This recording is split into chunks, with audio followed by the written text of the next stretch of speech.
ये हो जाएगा, वो हो जाएगा, फलां हो जाएगा, ये हो जाएगा, तब वो फैसले लेता है उन सारे माशरों के नॉर्म्स से हट के, जिसके बाद जो है ना इंकलाब आता है उसकी ज़िंदगी में।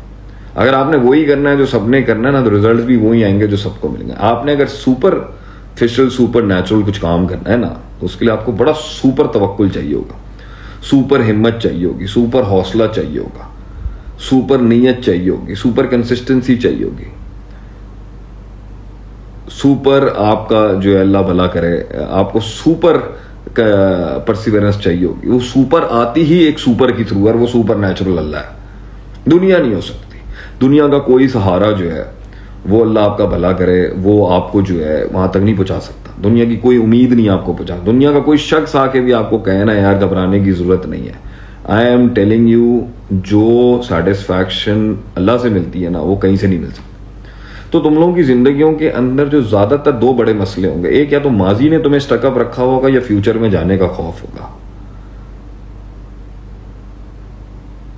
या पीछे से तुम अटके हुए हो, पीछे से कोई चीज तुम्हें तंग कर रही है माजी की, या आगे जाने का तुम्हें डर लग रहा है। दोनों की बेस की वजह यह है कि तुम्हारे अंदर दुनिया बहुत है। ये दुनियादार का खौफ है, ये दीनदार का खौफ नहीं होता। ये अल्लाह वाले के लिए ये सिचुएशन ही नहीं होती कि वो माजी के गम से परेशान हो और आगे फ्यूचर का उसको डर हो। ये अल्लाह वाले के लिए नहीं हो सकता, ये दुनियादार का खौफ है, ये दुनियादार का गम है। दुनियादार आदमी अपने माजी के इवेंट्स को भुला नहीं सकता, क्योंकि उसके लिए दुनिया ही सब कुछ है। उसका किबला दुनिया, उसका इमाम दुनिया, उसका खुदा दुनिया, उसका रब दुनिया, उसका सब कुछ दुनिया। उसके लिए ये इश्यूज होंगे। लेकिन जिस आदमी को पता है भाई मैंने 30-40 साल में खत्म हो जाना है, उसमें भी मेरी आधी जिंदगी, उसने मैंने I have to finish this life, I have to go report to Allah, मैं आपसे बता रहा हूं वो उसकी सोच ही कुछ और होती है। वो इतनी लंबी लाइफ प्लानिंग ही नहीं करता, वो इतनी लंबी लाइफ प्लानिंग ही नहीं करता कि 50 साल में ये करूंगा, 20 साल में ये करूंगा। उसका एक बस फ्रेमवर्क होता है, हाँ भाई जिंदगी मिली तो ये गोल जरूर कर लूंगा, लेकिन एक दिन की जीता है वो। बल्कि एक लेवल पे तो आप सबने फरमाया हर नमाज ऐसी पढ़ जैसे इसकी आखिरी नमाज है। इट शुड बी, उसको ये पता होना चाहिए भैया कि ये दुनिया में मुसलमान ने कॉन्कर करना है, ठीक है फाइन, रिश्ते रखने हैं, शादियां करनी है, सोशल नेटवर्किंग करनी है, लोगों से मुलाकातें करनी है, बिजनेसेस करने हैं, शादियां करनी है, बच्चे संभालने हैं, फाइन, उसके लिए मेंटालिटी स्टेबल होनी चाहिए। मगर एट द सेम टाइम अल्लाह के दीन ने एक पैरेलल दुनिया भी चलाई है इस दुनिया के मुकाबले में, वो है वो आखिरत की दुनिया। मुसलमान की वो कभी डाउन नहीं होती, वो कभी डाउन द लेन नहीं होती कि नहीं भैया मैं इसी लम्हे, इसी पॉडकास्ट के बीच में शेख आतिफ खत्म हो सकता है एंड दैट्स इट, और यही मेरा आखिरी अमल होगा कि मैं यहां पे अल्लाह की तरफ लोगों को बुला रहा था। That's it, you need to be ready कि मेरा आखिरी अमल क्या है। तो एक तो मौत से डरना बंद कर दें, आखिरत को एक्सेप्ट कर लें, एम्ब्रेस कर लें। दूसरी बात है अल्लाह को अपनी लाइफ का आर्टिकल 1 बनाए, आर्टिकल लास्ट ना बनाए। हर चीज में आपने उसके साथ रिलेट करना है। ये बाप दादा भाई बरादरी ससुराल मैका वगैरह हस्बैंड, ये सब जीरो हो जाएंगे माइंड में, ये सब जीरो हो जाएंगे माइंड में। आपकी सोच होगी, लोग पूछते हैं ना शेख साहब ये बताएं ये जुमले कहां से आते हैं, ये जुमले कहां से आते हैं तकरीरों में आपके पास। तो भाई जुमले इसलिए आते हैं कि जंगें लड़ी हैं ना जिंदगी में, फैसले किए हैं, ऐसे ऐसे टेढ़े फैसले किए। मैंने तो अपनी लाइफ स्टोरी सुनाई नहीं कभी किसी को, सिर्फ मेंटरशिप के कोर्स के अंदर ये चल रही है। मैंने तो अपनी लाइफ स्टोरी तो इसलिए भी नहीं सुनाई भाई जान, मुझे कोई शौक थोड़ी है अपने गीत गाने का, मैं ये मैं वो मैं फलान मैं ढिमकान। I am satisfied. मैं जिस दिन रब ने मुझे अपना आप इंट्रोड्यूस कराया था उसी वक्त मैं फुलफिल्ड हो गया था।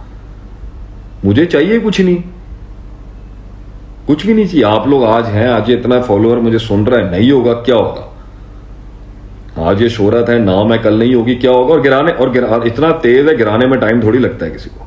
या मुझसे कोई गलती हो जाएगी या कोई मेरे साथ दुश्मनी में कर देगा, जब तक अल्लाह का हुक्म नहीं होगा। लेकिन एक ना एक टाइम पर तो खत्म होना है ना सब कुछ। ये खूबसूरतियां, ये उम्र, ये वगैरह, ये सब चली जाएगी ना, it's all gonna go. So what, जब आप मेंटली सब कुछ पहले ही एक्सेप्ट कर चुके होते हो, अल्लाह का दीन आपको मेंटली एक्सेप्ट कराता है चीजों को। हाँ यार मैंने बूढ़ा होना है एक दिन, हाँ ये जवानी ढल जाएगी, हाँ मैंने मर जाना है एक दिन, हाँ मेरे साथ के लोग मर जाएंगे, मैंने खुद भी उतरना है कब्र में, मैंने ये दिस इज माई लाइफ। मैं इस एरिया के अंदर अपने आप को फियरलेस कर लूं भैया कि अल्लाह के सिवा मेरा कोई कुछ बिगाड़ नहीं सकता और अल्लाह के सिवा मुझे कोई कुछ दे नहीं सकता। इससे आपकी इंटेग्रिटी बढ़ जाती है। भाई मैं हर किसी के जगह, मैं हर जगह झुक नहीं सकता, मैं हर किसी के आस्थाने पे जाके सर नहीं दे सकता। बहुत से लोग मेरे बारे में पूछते भी है ना, भाई मेरा बिलीफ सिस्टम क्या वगैरह। भाई मैं किसी से क्यों मांगू जाके, मैं किसी के दर पे जाके क्यों मांगू किसी से, मैं किसी की कब्र पे जाके क्यों सजदा करूं, मैं क्यों मन्नतें मांगू दुनिया के अंदर लोगों से, चाहे वो बड़ी से बड़ी हस्ती क्यों ना, जब अल्लाह से मेरा डायरेक्ट ताल्लुक है। When I can talk to my Allah directly, when I can ask Allah directly, जब मैंने इतनी रियाजत करने के बाद वो ताल्लुक कायम अल्लाह ने मेरा करा दिया है, तो भाई मैं इधर उधर क्यों सर दूं, किसी बूट के नीचे क्यों सजदा करूं, मैं किसी जर्नैल को सजदा क्यों करूं, मैं किसी पार्लियामेंटेरियन को क्यों सजदा करूं, मैं किसी अमीर आदमी से क्यों ताल्लुक रखूं। ठीक है, इज्जत एहतराम मैं सबकी करता हूं,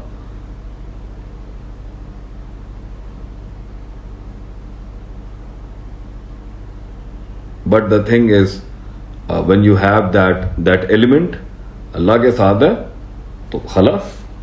और इसी के ऊपर अगर किसी दिन इंसान टांग भी दिया जाए तो भाई ये तो शहादत की जिंदगी है।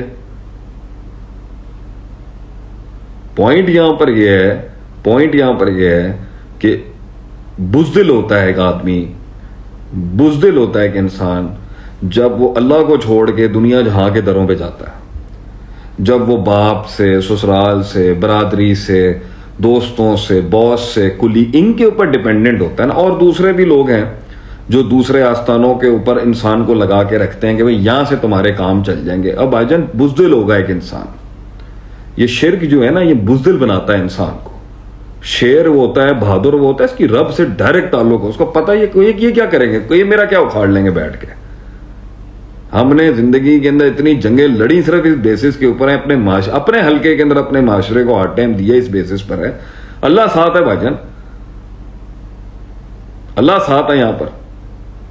तो आज जो हम हार रहे हैं अपने आगे, अपने माशरे के आगे, अपने सिस्टम के आगे, आज जो हमारे बातों में वो दम नहीं है, फैसलों में वो जिगर नहीं है, अल्फाजों में वो सोच नहीं है, आंखों के अंदर वो सच्चाई नहीं है, वो जिगर कलेजा जो हम हमेशा से देते हैं, वो इसलिए नहीं है भाईजान क्योंकि फैसले नहीं किए। और फैसले इसलिए नहीं क्योंकि डर बैठा हुआ है, और फैसले इसलिए नहीं किए क्योंकि माजी की यादों ने मारा हुआ है। इश्क आशिकियों में पड़ी हुई है, कौम इंप्रेस करने में लगी हुई है, पैसे कमाने के, भाई कमाए, ये सब कुछ ठीक है। पॉइंट ये है भैया, अगर एक सेकंड में जान आगे के लिए क्या किया तो अला बिज़िक्रिल्लाहि तत्मइन्नुल कुलूब। याद रखें, कुरान भी कहता है कि फैज़ा फरक्ता फंसब इला रब्बिका फरका, कि जब तुम फारिग हो जाओ ना अपनी दुनियादारी के काम से तो क्या करो रब की तरफ डिटॉक्स करो। अपने अंदर जो गंद आ चुका है डिटॉक्स करो, उस जहर को जो अंदर आ चुका है डिटॉक्स करो। अपने अंदर जो गंदे ख्याल, गंदी कंपनी, गंदी बातें, दुनिया क्या है, दुनियादारों से आप बात कर लेंगे, उससे सिवाय दुनिया के कुछ आता नहीं। गाड़ियां, पैसा, दौलत, अपॉर्चुनिटी, यहां चले जाओ, वहां सेटल हो जाओ, आज हालात खराब हो गए, यही मिलेगा आपको। डेप्थ और सब्सटेंस आपको रूहानियत में मिलेगी, डेप्थ और प्रोफंडिटी आपको रूहानियत में मिलेगी।